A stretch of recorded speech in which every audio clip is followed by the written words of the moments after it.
All right, welcome back to the Power Breakfast Show. Time now for the paper review. And let me begin by introducing my guests in studio who are here to help me analyze some of the big headlines this morning. And of course, for you watching at home, let us know what your thoughts are about some of the topics we are discussing today. 22422 is our SMS line, and use the hashtag Power Breakfast, and we shall endeavor to read a couple of your SMSs and feedback a bit later on in the program. Okay, let me start from the far right there as I introduce my guest in studio. Joining me today is Boni Khalwale, the Deputy Party Leader for Kenya. Welcome to the program. Right next to him is Senator Mutula Kilonzo Jr., Senator Makueni County. Welcome to the program. Thank you for inviting me and bringing the bullfighter. The bullfighter. You should not forget his real title. Let me add that here to the list. The bullfighter. Right next and you add the Duke. Oh, the Duke. Yeah, the Duke. Why the Duke? That's for another day. There is a Duke. And what should I call you then, Senator Moses Kajwang? Well, I don't have honorifics and titles. You don't have a self-proclaimed one. Yeah, but this morning, my heart goes out to fans of Germany. Particularly my leader, Raila Odinga.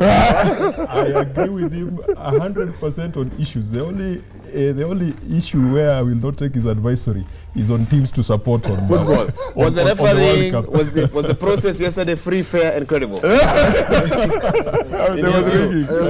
Well, the least said the better. Yeah. Okay. The least said the better, and we want to leave it at that. Yes. All right, let's take a look at what's happening in the papers today. We were expecting Senator Kimani Wamatangi, Senator of Kiambu County. He's not here yet, and I'd have loved for him to be here to help us take a look at the front page of the Standard with him, but hopefully he'll join us as the show continues.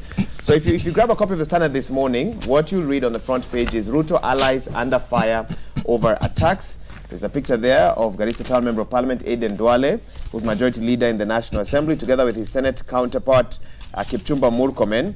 And members of Parliament are demanding the resignation of House Majority Leaders accused of contradicting the President's directive on graft. And below that is a picture of former members of Parliament from Mount Kenya region who met ODM leader Raila Odinga yesterday, and they came out that those who are opposing the lifestyle audit should be sacked. And if I just briefly take you to page 6 of the same paper, plot to remove leaders widens rift in Jubilee. Some MPs want National Assembly Majority Leader Duale and Senate's Murkomen kicked out for contradicting the government. And the first paragraph says that the internal strife in Jubilee looks set to claim its first casualties on the back of protests by some MPs against the majority leaders in Parliament. And there was a meeting of Rift Valley MPs yesterday, I should have been at the Weston Hotel, to decide the fate of Senate Majority Leader Kipchumba Murkomen as the chairman of their regional caucus. My goodness. Okay, a lot happening within the Jubilee Party. Let me just get brief thoughts from my guests here in studio, and then we can carry on and take a look at other matters now. I'll start with you, Honorable Boni Khalwale, and get your thoughts. This is a difficult one because the people who understand very well either are in Jubilee or in ODM. Or in ODM. Or in ODM, yeah. Those are the two parties that are working together. So they know what they are scheming. But as far as I'm concerned, nothing surprising.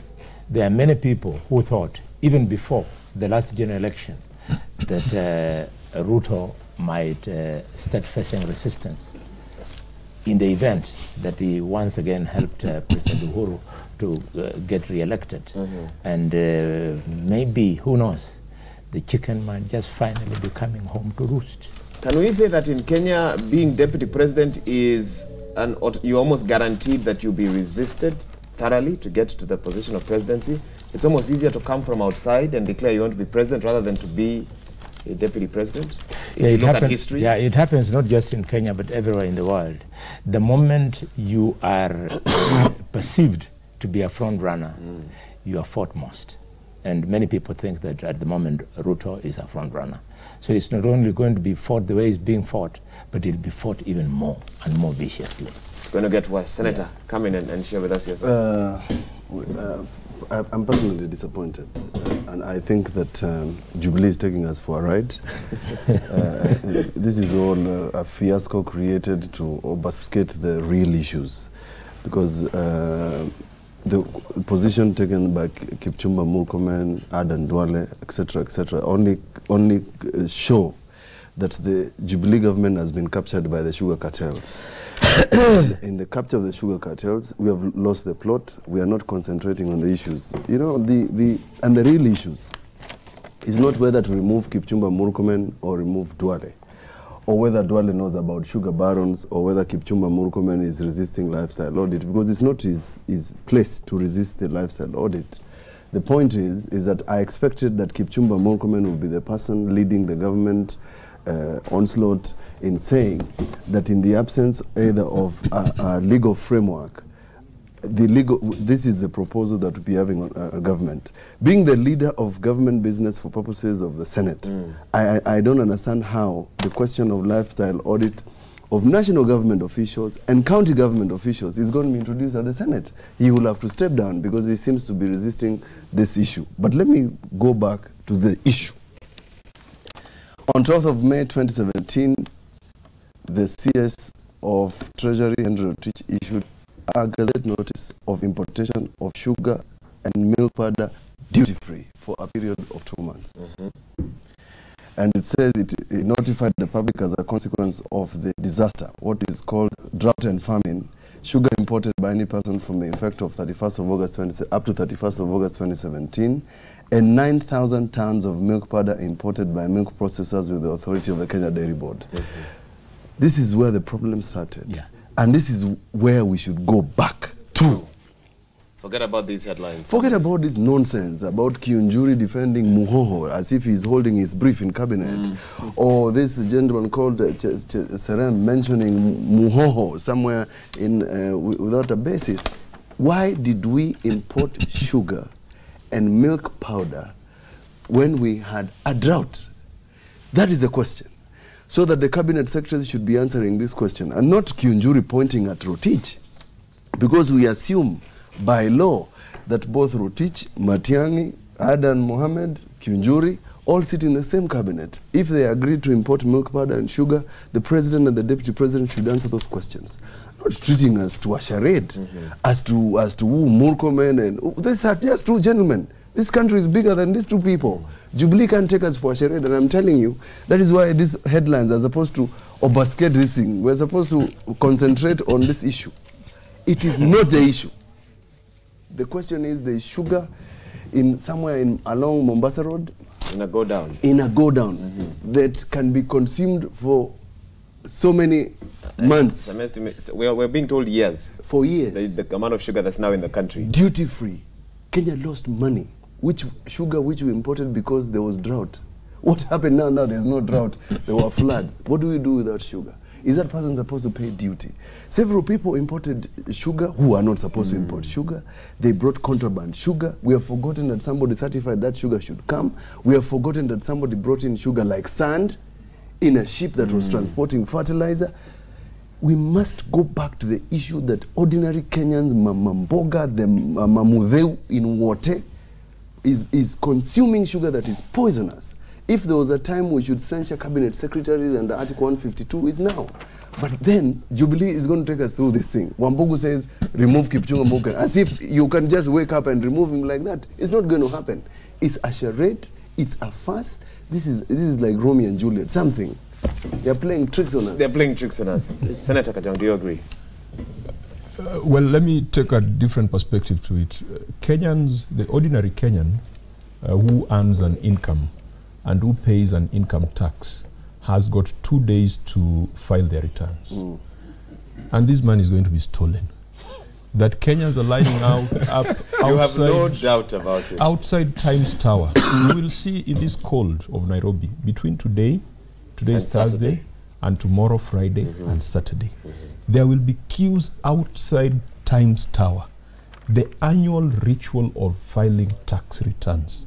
Income tax is the largest, tax revenue for KRA. 53%. That Kenyans are lining up to file returns for taxes that are going to be stolen. And I'm not saying that they're going to be stolen because I'm being malicious or I'm being pedantic. The headlines have told us exactly that. That big people are able to import sugar duty-free without paying duty. And the ordinary Kenyan must line up in the cold to declare how much tax they paid to the government. that big guys can go and steal from NYS billions of Kenya shillings. That money does not come from a tree. That money comes from the taxes that Kenyans are lining up today to file. And how I wish that Kenyans would start looking at it from that perspective, that this is the money that is deducted from us as pay as you earn. This is the money we pay again as value-added tax. This is the money we pay again as excise tax or sin tax. Kenyans are being robbed. And unfortunately, like sheep lining up to be slaughtered, every year we continue the same thing. Whatever we are seeing today, these issues of succession, these issues of 2022, they undermine a proper analysis of the real issues. And if we don't deal with them, then 2022, we probably will not have a country worth fighting over or a country worth ruling. So, but what can Kenyans do? Because they elected individuals like you to be their voice. So you're saying Kenyans must wake up. They are awake. They know. I read their messages every day, but they're looking to you to give them the way forward. They can't legislate on their own. Well, Waiga, and that's why I talk about it, because I'm a leader, given that responsibility to represent, to oversight, and to legislate. Some of these problems do not require legislation.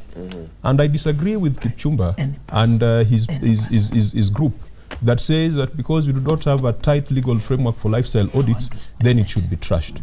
If we don't have that tight legal framework, then bring it to Parliament and let's deal with it. When we had issues with the electoral amendment laws, it did not take more than 3 weeks for us to come up with some very bad laws. And then we went into an election that was again disputed. So it is not an issue of legislation. It is an issue of enforcement, and it is an issue of holding leaders to account. We have said that the capture of the state by corrupt cartels, what in South Africa they are calling state capture by the Guptas, in Kenya it is worse. If you look at the volumes and the values involved in the corrupt scandals in Kenya, that capture is is far much greater than in South Africa. So when you find a parliamentary committee investigating issues to do with sugar, and then an MP comes and starts saying that the president's brother also imported sugar, what is the intention? Is it to help the country to get clarity, or is it to confuse matters and to turn it into a political contest? So yes, there is a disappointment on the part of even we who are in parliament that we are engaging in some sideshows that are not likely to bring light. They're just going to generate heat, but they're not going to help Kenyans. We must go back and focus on the issues. And that outrage, we can talk about it. We as leaders, we are a small group, but the ultimate revolution is when Kenyans wake up and they decide that enough is enough. Enough is enough. And it does not have to wait for an electoral cycle. You know, sometimes we think that you can only change things through an election. We need to see greater engagement. And I've been talking to some colleagues who are in civil society. We know that the challenges that they had as civil society when Fazul was the chair of the NGOs coordination, but they need to, you know, we need to have an alternative. If Parliament is not going to have the necessary spine and the necessary pressure to foment that revolution, then that revolution has to come from the people. But if we do not feel sad that we are lining up in the cold today to file returns that are going to be stolen, then that revolution might take some time. Might take some time. It seems each of my guests today have come quite prepared with documentation. Honorable Khalwale, you also seem quite well armed. Can you share with us? You know, I said elsewhere. I think I watched you. Yes. I've been following. And I said that if the parliamentary committees are up to it, they should long ago have already summoned Cabinet Secretary Rotich in respect of this Gazette notice. And I'm glad that Senator from Makueni has eloquently introduced the Gazette notice. But what should not be lost to members of the public is that there were two groups of staff that were going to be introduced in the House. We had, I mean, not in the House, into the country duty-free. We had the sugar, right, and we also had milk powder. So Rotich had the presence of mind when he was allowing milk powder to come in, to remember that it should be brought in by milk processors. But when it came to sugar, good old sweet sugar, he then said it could be brought in by any person. So you're specific about milk powder? Yes. But general about sugar, he generalized because that was where the mischief started. So he needed to come and explain to Parliament why he actually conducted himself in a criminal manner the way he did. Now, granted that he was responding to the executive order by the president that there had been drought, could members of Parliament work just a little bit harder and invite Rotich so that he tells us that if that was what he was responding to, what is this? Okay, what is the drought still in the country? In a nutshell, just what is that? Is the drought still in the country? No. And here, on 28th of May, 2018, last month, Rotich should tell us. Just under a month ago, actually. Yes, should tell us why Nzoia Sugar Company, which is broke, has now made an application for authorization to bring in 200,000 metric tons of sugar, worth $96 million. Where did you get that documentation from? From Wanjiku. I tell you. No, because we haven't verified it as Citizen TV. So when you I'll present give you, it, you'll verify it. It's authentic. I got it from Wanjiku. The beauty with Parliament is that when Wanjiku knows you are delivering the way Kajwang and my brother Junior are doing, there is no document you cannot get in this country. Okay. Yeah. But I did want to let our viewers know you're the one who has come with that document. Yes, I'm the one who has come with the document. We haven't verified it. So here it is. Carry on. Pro forma invoice in black and white, authenticated, $96 million. Nzoia Sugar Company, which has no money to pay the farmers, can afford to import sugar worth $96 million. The ministry at the Treasury is rotten. The cartels are deciding who should bring sugar at what time. This period that was specified in this Gazette notice is gone. The drought is over, but you can see there is still a lot going on. I was not agreeing with the leader of ANC when he proposed last week that we should create a special commission to investigate the sugar crisis. I was thinking that our Parliament could do it. But seeing this now, it looks like we should consider that route. Imagine Nzoia Sugar Company, which is broke, it is requesting that it be allowed to bring in sugar for which it is going to pay $96 million. And when is it doing it? It is doing it on 28th of May of 2018. That letter was addressed to who? What you have in your hand? It is addressed to the Sugar Directorate. You're hereby served. Yes, sir. And I would like the chairman of public accounts in the Senate to take a copy of that document so that you can help us to unravel what's going on. And you say Wanjiku gave you this? Yes, yeah. Wanjiku gave me. She loves me. Wanjiku also give us as the media this documentation also. That is now Wanjiku translation. This is now Wanjiku translation. What other translation you want? It is now in the public domain. Honorable Mutula, come in. And actually, even as you come in, there's actually a very interesting headline on the front page of the Daily Nation. Maybe let's just put that up. Ship vanishes over cargo safety tests. And the Daily Nation has gone with this story that a ship by the name of Mykonos Bay with 10,000 tons of fertilizer flees out to the sea after request to offload without quality checks is refused by customs. And if you turn to page 2, you'll get, maybe let me just read two paragraphs, then we can... So apparently a ship bringing 10,000 tons of Morocco fertilizer to Mombasa has fled to the high seas to avoid the cargo being tested before it is offloaded.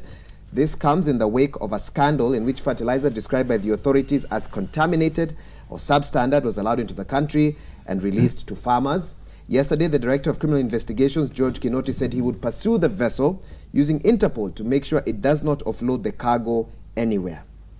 End quote. Let me begin with what Senator Boni Khalwale is saying, and it's an important item. Because whilst Nzoia Sugar is requesting to import sugar, We have videos and pictures. If we are to believe this documentation again, they might come and say that this is not Wanjiku is always right. Please, Wanjiku. please, don't doubt Wanjiku. Wanjiku is always right. And Boni Khalwale is even, it's not a person who you can doubt. He's a man of credibility. Fair enough, but everyone deserves their right to reply, and that's why it's important that I say that. You can give them an opportunity to come here, boss, to answer. That's what is called a right of reply. Carry on. Yeah, we are not passing judgment. Boni Khalwale has just given what is called, what we do in Parliament called point of, he just informed you and informed the public that Nzoia Sugar wants to import sugar. But the point is that whilst they are doing so, there's so much sugar in the country, so much sugar that is underutilized, half of it, 3/4 or all of it is contraband. He has not mentioned that so far the sugar barons are still catwalking. Wherever they are catwalking, nobody has been arrested, nobody has been charged. Cabs, nobody has been charged. Contraband sugar is in the country. It has not been recalled. Somebody yesterday, or the day before, tweeted that even when motor vehicles are found to be defective, they are recalled. You would expect that this government would be responsible to Kenyans to recall the sugar and tell Kenyans whether or not they have been affected by the sugar that has come in. But importantly, somebody should have faced the music.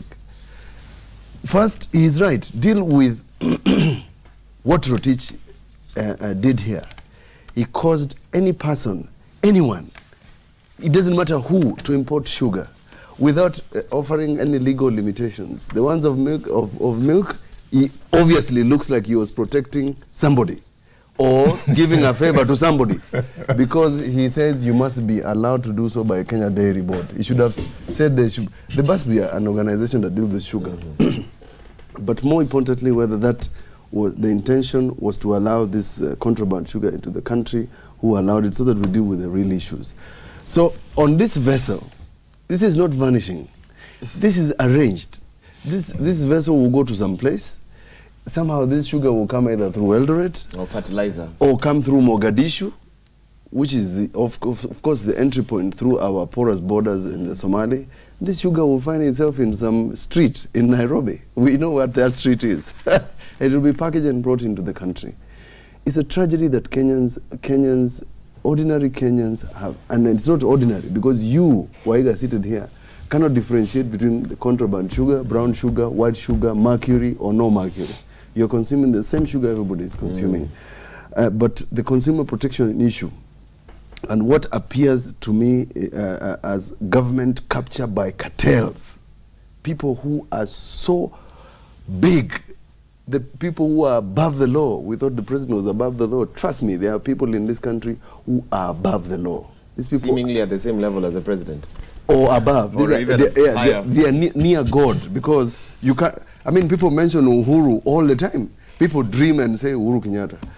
People sleep and wake up and go to functions and say Ruto. But we cannot talk about sugar barons. These people are near gods, because they have captured our minds, captured our pockets, captured our stomachs and our heads. We are blind. We see no evil, speak no evil, see no evil. And Boni Khalwale seated here, and I remember I saw it in the press. Even the leaders from Western Kenya cannot agree on how to deal with this issue. No. They cannot agree that this issue has collapsed the sugar industry, and what would have been an avenue of getting the people of the poverty levels in Western Kenya and value for money for sugarcane. People are still planting sugarcane in Western Kenya. And this gentleman here, Deputy Leader Ford Kenya, should stand up and rally these people. In the statement made by the ANC leader, Musalia Mudavadi, I said that in Parliament. When Senator Moses Wetangula introduced this issue by a statement, I said that Parliament is hip deep in this mud. Not even knee deep. We are hip deep in the mud. We are possibly part of the cartels. We are possibly leaders who have in these companies that are importing sugar. We cannot interrogate the sugar men as Parliament. And I am saying so as a leader in that Parliament. And so what do we do? We form a special commission? Do we? That is why you have a commission inquiry. The day we were unable to deal with Golden Bag, because somebody said Golden Bag, Patni is like a giraffe. Somebody said Golden Bag is like a pack of cards. We couldn't get a resolution in court. it is Bosire, Justice Bosire, and his commission that finally put this thing out in the open. Okay. And by the time he did, every person had a touch of golden bag in their pocket. A touch, if it's not a touch of gold, they had a touch of money. And that is why Golden Bag died, because there was no way you are going to arrest everybody. That was the Who would you leave? Who would you leave? Who would you leave? Senator, come in and help us. Yeah, you know, as a country, we've taken a very lazy approach to this, to the question on sugar. This morning, the CS for Agriculture, Kiunjuri, has invited leaders from sugar-growing regions to discuss privatization of state-owned sugar mills. Now, on a day when you've got headlines talking about contraband sugar, on a day when Boni tells us a company is seeking to import 200,000 metric tons of brown sugar, you realize that the problem for Nzoia is not necessarily privatization or nationalization, but there are much bigger issues around production of cane and around competition and fair competition from sugar that is imported duty-free from fishy sources. And I think that this focus on privatization as a solution to the challenges facing the sugar sector is extremely lazy. In fact, I'm reconsidering my plans to go and attend that meeting, because you can't sit down and talk about privatization of sugar mills when you have not dealt with these issues of 1 billion kilos of sugar flooding the country. We focused on that with cotton. And I speak with passion about cotton, because my county of Homa Bay used to grow cotton. But there is a generation after mine that does not know how a cotton plant looks like. They don't know what it means to plant cotton or to harvest cotton. And that was part of the cultural lifestyle of the people who live around Homa Bay, people who live around Siaya, people who live around Kitui. Why? Because we killed cotton the same way we are going to kill sugar. We allowed imports, we came up with policies, we talked of liberalization without thinking about our farmer. And then the last nail on the coffin was privatization of ginaries. Yes. And somebody bought all the ginaries, a gentleman from my county, and they became private property, and there's nothing going on. It's his, the land is his, the plant is his. So whether there were 10, 20, 50 ginaries, it is now private property. That is a trap we are going to get into with sugar. You privatize, some private guys will buy those sugar mills. They can convert them into something else. They can become go-down for contraband sugar. Sugar will be coming from Brazil or Mexico, and then they'll be stored there and then repackaged into the local market. We need a better approach. Parliament has failed because we've got agriculture committees in both Senate and in the National Assembly. We are obsessed with dealing with scandals and crises that occur. There have been parliamentary delegations to sugar-growing countries. In fact, I admit that Kiraitu Murungi and I, at some point, even went to look at the sugar sector in Cuba. And we realized that Cuba, a country that was very cash-strapped, still has managed to have a sugar industry that is thriving, using technology that was put in before the revolution. And here we are saying that our sugar mills are running on obsolete technology. We found sugar mills that were put up by the administration before Fidel Castro took over. So we are not serious. But finally, the leadership of this nation, there is parliamentary and then there is the executive. We are in this presidential system. And this presidential system, it is becoming increasingly difficult to hold cabinet secretaries to account. You find Matiang'i swearing that is not coming to parliament. You find cabinet secretaries making all sorts of statements that they are not going to cooperate with parliament. You know, in the past, when Boni Khalwale was sitting with Kimunya in parliament, it was easier for members of parliament to hold members of the cabinet to account. And any Kenyan who was alive at that time still remembers Kimunya must go. Because Kimunya was a member of the House. He had taken some decisions that the House felt fell short of the expectations of Kenyans, and they were able to deal with the cabinet minister at that point at their own level. Now we've got an almost imperial cabinet. We've got a cabinet that feels that they're answerable to nobody but the president, because the president is the appointing authority. They don't feel like they're answerable to the people of Kenya because they did not go to seek a vote for them to be part of parliament. And it is such a disjointed cabinet. Last week we talked about it. And that disjoint came out much more clearly. Remember, it must have been on Monday, when 4 cabinet secretaries appeared before a joint committee of the National Assembly. Yes, yes. And each cabinet secretary had a different story. You know, if this cabinet was a football team, it probably could be Arsenal. I tell you. Without a sense of purpose. I'm an Arsenal fan. So the leadership coming from the executive is not going to take us anywhere. And in that conversation about rejigging our structures, maybe these are some of the lessons learned. I found it easier when Boni Khalwale was in the National Assembly to hold the cabinet to account. Today, we are dealing with guys who feel that they owe nobody anything. The only person they owe any favor is the president or the deputy president. Okay.